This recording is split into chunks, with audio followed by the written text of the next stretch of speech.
When I first joined Cigna, I was hired as an individual contributor in the quality department for service operations.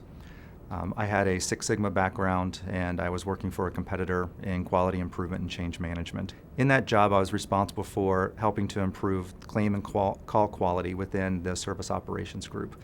And from that, through my experience, I was able to then expand my role in running all of the claim and quality organization within about 12 months. From that role, I was then asked to take an assignment, and me and two other individuals were asked to write a strategy for the service organization. So that required me to change my mode of thought.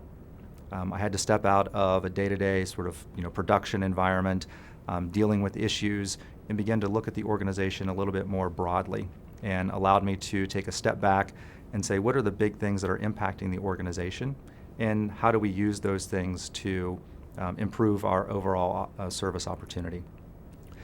From that opportunity, I had the chance to step into my first large operations role, which was running employer services for the organization. It was a group of about 1,200 individuals. And in that role, I stepped into a challenging opportunity because we were first starting to outsource business.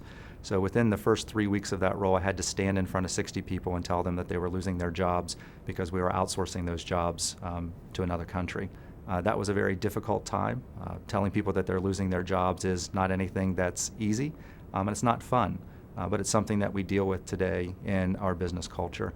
But really what I took away from that is deep and honest communication with people, and to give them the information that they need so that they can feel secure regardless of what the opportunity is.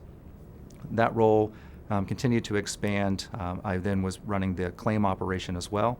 I had the opportunity to run organizations here in the United States, Canada, Ireland, India, and the Philippines. That provided me with a lot of opportunity to learn how different cultures react and then respond to leadership and change. That then led to my role in the individual department. It was a small group about 3.5 years ago.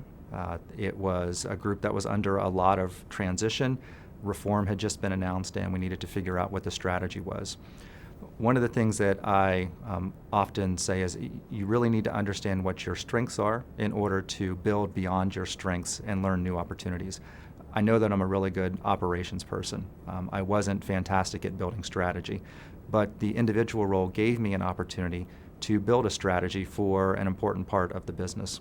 That role then led to my current role. I wanted to take my operations background and experience and then mix that with my understanding of the individual market and retail, which led to my current role in pharmacy. So pharmacy in the States is often one of the very first interactions that a customer has with Cigna, and we have several touch points with that individual throughout their lifetime. So taking my understanding of the operations and being able to understand how you actually get individuals to interact with the company has been a key focus for me in this role.